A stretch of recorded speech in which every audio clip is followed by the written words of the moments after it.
Hello everyone, this is CS Prapti Hazare and in today's video we are going to discuss what are the things that you need to remember if you are giving CS new syllabus exams। मतलब अगर आप new syllabus के exams दे रहे हो तो ये चीजें तो आपको पता होनी ही चाहिए। तो वो कौन सी चीजें हैं? So without any further ado, let's get started। And I feel ये बहुत सही टाइम है इस वीडियो के रिलीज के लिए because we are in mid-April, जून में आपके एग्जाम्स है। तो अगर आपको अभी ये बातें पता चले so you can accordingly make the relevant changes in your preparations and एक माइंड सेट हो जाएगा आपका कि आपको क्या अप्रोच रखना है towards these exams। So let's get started। First point is that जो आपको रिमेंबर करना है वो है ICSI is not taking it leniently। Please ये अपने दिमाग से ख्याल निकाल दो कि अरे ये सब्जेक्ट्स का अमाउंट कम हो गया है। पहले 8 सब्जेक्ट्स थे, अभी 8 9 से अभी रिड्यूस होकर 7 हो गए हैं, तो अरे अभी चिल है। तो that is just a trap. अगर आप देखोगे पुराने मॉड्यूल्स को डाउनलोड करके और नए मॉड्यूल्स के साथ कंपेयर करोगे, there has been an increase of almost 100-200 pages and content wise, मतलब पेजेस वाइज तो इंक्रीज है लेकिन कंटेंट वाइज भी अच्छा खासा इंक्रीज आपको दिखाई देता है पेपर्स में। सो that's why first and foremost कि बहुत एक इंक्रीज हुआ है सिलेबस। तो ऐसा नहीं है कि कि सिलेबस कम हुआ है कहीं भी। And use a bit of your brains कि बच्चा भी अगर वो नया सिलेबस लॉन्च करे so obviously it is going to be more difficult, it is going to be more advance, to be more precise. वो ऐसे नहीं होने वाला है कि वही चीजें आपको वही देंगे। अगर वैसा होता तो वो सिलेबस चेंज ही नहीं करते। जब अगर चेंज हुआ है that means there is going to be an increase in your syllabus. आपको ज्यादा अच्छी तरह से वो प्रिपेयर करेंगे और इसके लिए इंक्रीज तो होने ही वाला है। And what I mean to say by they are not taking it leniently, what I mean is कि अगर आप अभी December 23 के जो CS एग्जीक्यूटिव फर्स्ट टाइम जो न्यू सिलेबस के एग्जाम्स हुए थे, please go and check out the pass percentage. It is around 6% in one group and 7% in the other group। तो आपको दिखता है कि रिजल्ट भी टफ लग रहा है। ऐसे कुछ नहीं है कि अरे यार बहुत इजी आता है पेपर और इजीली क्लियर कर जाते हैं, ऐसा नहीं है। The pass percentage is a clear indication of this. तो इसीलिए प्लीज प्लीज ये दिमाग से अपने ख्याल निकाल दो कि न्यू सिलेबस है, इजी होने वाला है। I would say that take it as a challenge कि अरे चलो अभी इसको क्लियर करना है, क्रैक करना है। I am not trying to scare you anyway, but what I mean to say that you need to be prepared and you need to understand these things। So first is they are not taking it leniently। proof आपके December 23 के पास percentage है। Next कि what is the second thing that you need to remember is there is an increased emphasis on practicality। Case laws, sums ये बहुत पूछे जा रहे हैं, बहुत एक सब्सटैंटिव इंक्रीज हुआ है।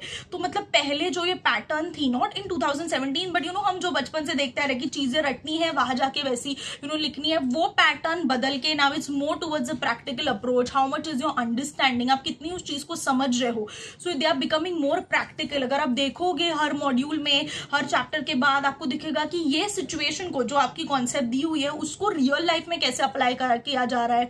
What are the different case laws which you need to remember. Case laws में भी बहुत एक सब्सटैंटिव इंक्रीज देखा गया है कि पहले इतने केस लॉज नहीं होते थे सब्जेक्ट्स में, but now they have even increase the case law. The practical approach मतलब वो अभी रियल वर्ल्ड में कैसे हो रहा है वो भी आपको बताया जा रहा है, which means clearly they are turning their approach towards practicality. और हमें भी वैसे ही पढ़ना है, हमें चीजों को रटना नहीं है, उन्हें समझना है, तभी हम जाके कहीं पे तो पेपर में अच्छा परफॉर्म कर सकेंगे। So there is an substantive increase on practicality. Third, questions are turning more towards applicability. आपकी जो एक तो है मतलब मॉड्यूल में तो देखा ही गया जो सेकंड पॉइंट था, लेकिन questions are also turning towards applicability. मतलब पहले जो ऐसे था कि चलो यार 2-3 क्वेश्चन एप्लीकेशन बेस्ड आ गए तो 2 रट्टे वाले भी आते थे कि मतलब अगर आपने आंसर लिखा है, अगर लर्न किया है तो आप लिख सकोगे। But now that approach is also changing. Questions are given in such a manner that if you understand the concept then only you will be able to apply that concept to the question. Means आगे जाके corporate world में आपको जो करना है उसकी test वो अभी ले रहे हैं। सो that's why it's very very important that you also change your focus that way and you study in that manner कि जहां पे आप उस कॉन्सेप्ट को दी हुए सिचुएशन में अच्छे से अप्लाई कर सकते हो, which means clearly you need to focus more on question solving at your preparation stage itself। Fourth point CS executive के बच्चों के लिए तो मतलब चेरी ऑन द केक है कि एमसीक्यूज भी ऐड किए गए हैं हर सब्जेक्ट में। So because of which it is very important कि आप वैसा भी अपना प्रिपरेशन करें. एमसीक्यू का ऐड होना मतलब है कि देखो, एक तो फर्स्ट वन एमसीक्यू तो ऐड हुई है, दैट उसमें वो केस बेस्ड एमसीक्यूज है. सो केस बेस्ड एमसीक्यूज को सॉल्व करने में ज्यादा टाइम लगता है, they are very lengthy, you need a lot of time to read, understand and then apply. तो उसमें बहुत टाइम जाता है और 20 मार्क्स के आने वाले हैं. तो इसका मतलब यह है कि आपका टाइम की भी खोटी होने वाली है, कि बहुत सारा टाइम आपका जाने वाला है उसको सॉल्व करने में. And they are case based. ऐसा नहीं है कि बस टिकड़ा काम है, जो लगे उसको टिक किया. You can't do that. You have to prepare yourself better in such a manner that you can apply the concept. Again the third point, that is आपको कॉन्सेप्ट को अप्लाई करना है. इसीलिए एमसीक्यूज जो केस बेस्ड आने वाले हैं, that is also very advanced step which has been taken by the institute in order to prepare you for the real world. So that's why that is also a major change which has taken place in the new syllabus, and you need to know that. For a fifth thing, that is lengthy papers. Papers lengthy आ रहे हैं. December 23 papers are a clear example of this, कि lengthy papers आते हैं. lengthy papers मतलब question ही इतना बड़ा होता है कि उसको पढ़ने में ज्यादा टाइम चला जाता है. And you need to know this. And इसके लिए, इसको प्रिपेयर करने के लिए एक ही सोल्यूशन है, that you need to prepare well in advance before the exams. You need to solve papers. You need to train yourself that you can read questions very quickly. First time जब आप question को पढ़ रहे हो तभी चीजों को mark करते चलो, मतलब पेंसिल से, या फिर एक समरी बना लो सिनॉप्सिस की, ये चीजें इस क्वेश्चन में पूछी गई है. बिकॉज क्वेश्चंस भी बहुत लंबे आ रहे हैं. These all things are going, मतलब इसीलिए की जा रही है कि आपका टाइम उतना ज्यादा वेस्ट हो, कि अगर आपका टाइम अगर वेस्ट होगा तो आप उतना ज्यादा आउटपुट नहीं दे सकोगे. And that is where this exam again plays a toll on your mental psychology. Always feel कि एकेडमिक इंटेलिजेंस तो है ही, but something which is very very important is your mental psychology and how you apply it, how you stay calm, how you understand things. वो सब भी इस exam में बहुत कूट के भरा है. तो that's the fifth thing, that is lengthy papers. Sixth, unexpected papers आ रहे हैं. वो कॉन्सेप्ट जो शायद से आपने पढ़ी है, लेकिन फिर भी आप उतने अच्छे से उसका आउटकम नहीं दे पा रहे हो, because they are asked in an unexpected manner. बहुत अनएक्सपेक्टेड क्वेश्चंस आ रहे हैं, अनएक्सपेक्टेड पेपर्स आ रहे हैं. They are not following a fix paper pattern. कभी कभी चेंजेस भी हो रहे हैं.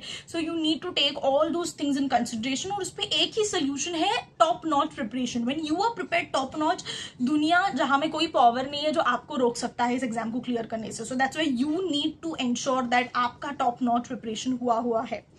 नेक्स्ट इज, अगेन मैं हर वीडियो में ये कहती हूँ, and that is also very very important, that there is a lot of emphasis given on conceptual clarity. आपकी कॉन्सेप्चुअल क्लैरिटी होना बहुत इंपॉर्टेंट है, क्योंकि अगर आपके पास कॉन्सेप्चुअल क्लैरिटी है ना, तो आप कोई भी क्वेश्चन सॉल्व कर सकते हो. अगर आपके पास कॉन्सेप्चुअल क्लैरिटी नहीं है तो आप एक भी क्वेश्चन सॉल्व नहीं कर पाओगे. You won't be able to write even the theoretical questions, because it's very important कि ये एग्जाम रटने की चीजें नहीं है. आपको कॉन्सेप्चुअली बहुत क्लियर होना है. इसलिए आपको लॉ को उस वे में अंडरस्टैंड करना है कि कैसे रियलिटी में अप्लाई होता है.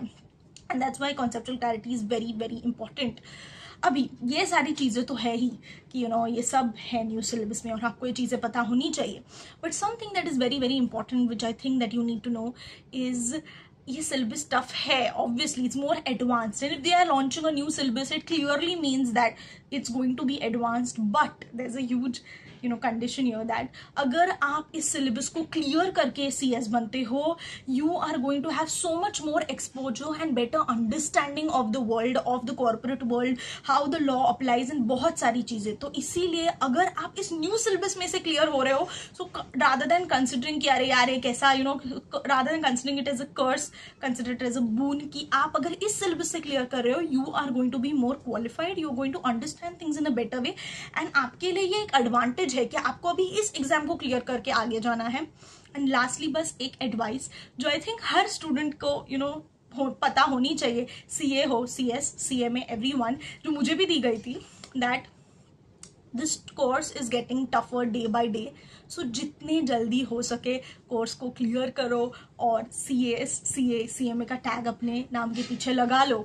It's very important that you clear the course very quickly, because the course is getting tougher day by day, and that is what the even the circumstances demands from the course, कि वो tough होना लाजमी है, लेकिन आपको भी जितनी जल्दी हो सके उसको क्लियर करना है. And which I am sure 100% that you are going to do it.